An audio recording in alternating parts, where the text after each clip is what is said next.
Assalamualaikum warahmatullahi wabarakatuh. Dengan saya Giska Natasha Rifani, NPM 2023020008, Prodi Hukum. Dalam video kali ini, saya akan menjelaskan mengenai apa itu moral, macamnya, dan fungsi beserta contohnya. Dalam rangka memenuhi tugas mata kuliah Pendidikan Pancasila dengan dosen pengampu Bapak Danang Prasetyo, Sarjana Pendidikan, Magister Pendidikan.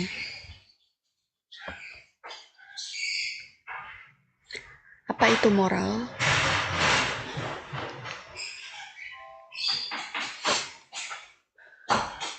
Moral adalah baik buruknya suatu perbuatan maupun perilaku, serta berkaitan erat dengan akhlak yang dimiliki masyarakat. Di dalam kehidupan terdapat indikasi seseorang dapat dianggap bermoral, yaitu apabila memiliki kesadaran untuk menerima serta melaksanakan peraturan yang berlaku. Kemudian, bersikap atau bertingkah laku yang sesuai dengan nilai-nilai moral yang dijunjung tinggi dalam masyarakat.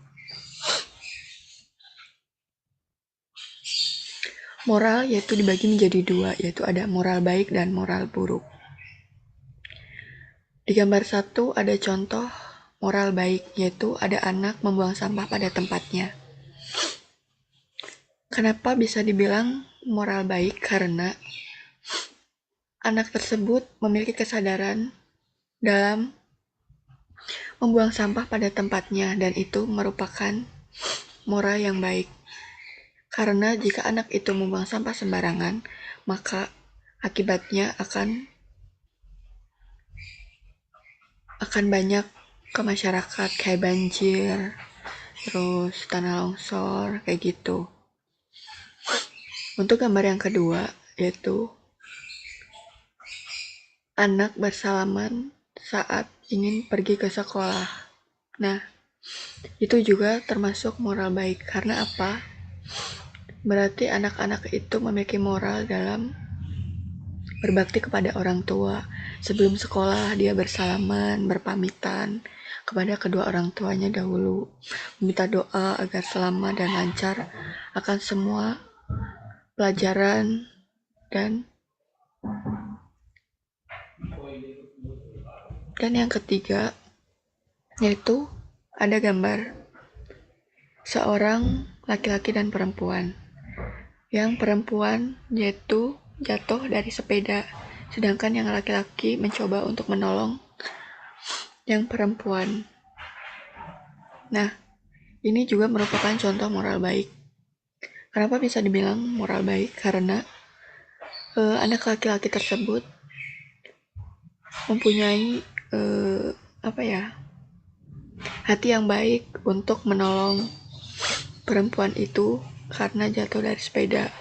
Dia memiliki kesadaran atau memiliki hati yang baik untuk menolong. Nah, untuk gambar yang 4, yaitu seorang perempuan mengasih uang kepada kakek-kakek yang mungkin dibilang kurang mampu. Ini juga merupakan contoh moral baik, karena seorang perempuan itu memiliki hati yang baik atau rendah hati kepada orang yang membutuhkan. Jadi perempuan ini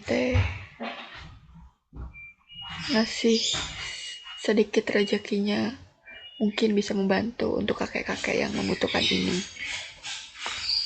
Mungkin ini contoh moral baik.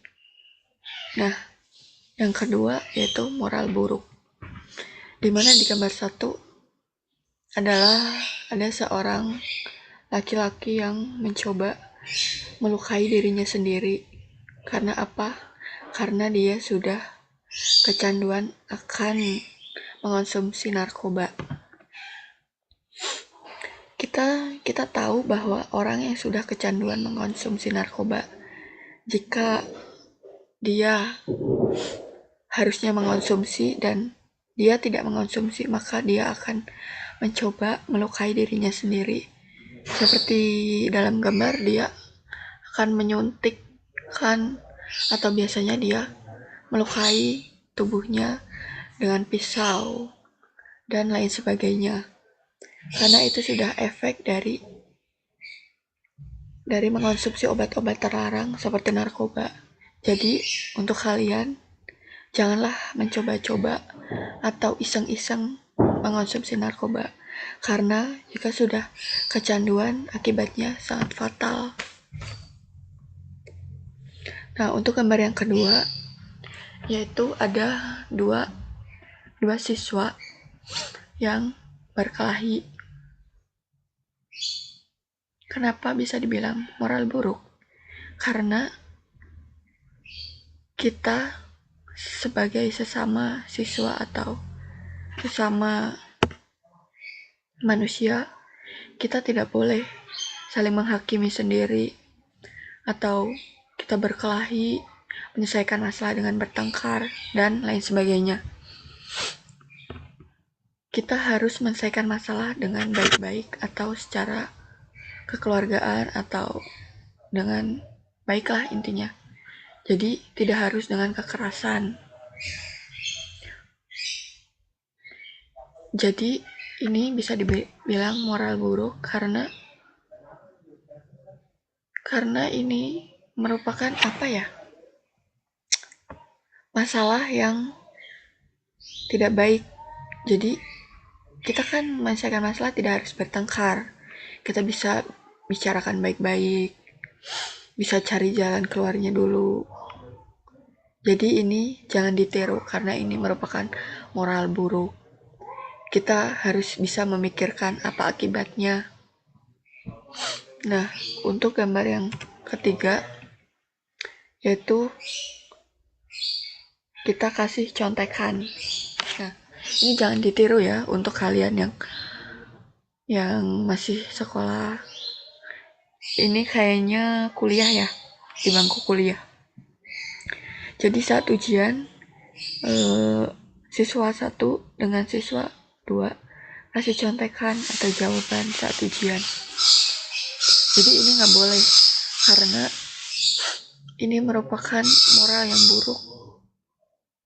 Harusnya kita sebelum ujian kita harus belajar atau mempersiapkan untuk ujian.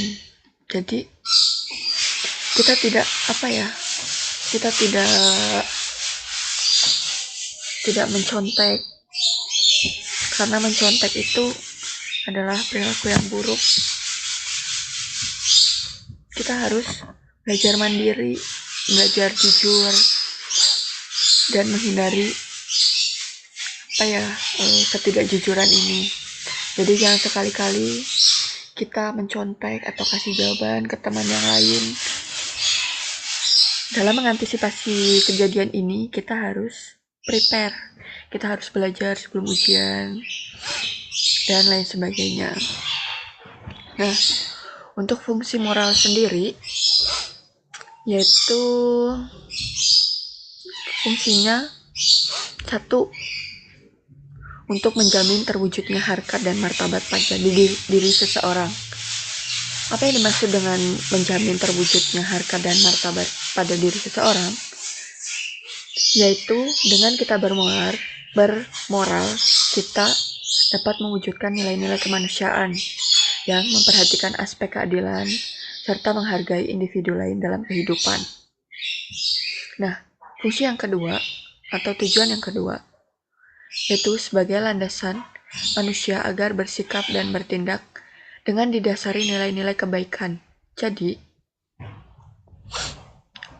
moral ini adalah sebagai landasan atau acuan agar kita tidak bersikap semena-mena, serta memperhatikan nilai-nilai kebaikan kepada sesama dengan beragam perbedaan, seperti perbedaan kepentingan atau kebudayaan. Nah, yang ketiga yaitu untuk menjaga keharmonisan hubungan sosial antar manusia dalam kehidupan. Nah, di sini dimaksudkan yaitu landasan kepercayaan yang ditanamkan terhadap sesama. Selain itu, dengan moral dapat mendorong rasa saling menghormati dan menghargai yang bertujuan untuk menciptakan keharmonisan hubungan sosial tersebut. Nah, yang keempat yaitu menciptakan kehidupan manusia lebih bahagia dan baik secara rohani maupun jasmani, yaitu dengan mengoptimalkan fungsi moral. Masyarakat mematuhi segala peraturan dengan berlandaskan pada nilai-nilai kebaikan, sehingga tidak ada rasa menyesal, tekanan-tekanan, konflik batin, dan perasaan bersalah atau berdosa karena berbuat tidak sesuai norma yang ada. Nah, mungkin yang bisa saya sampaikan cukup sedikit, tapi semoga bermanfaat ya teman-teman. Dan terima kasih.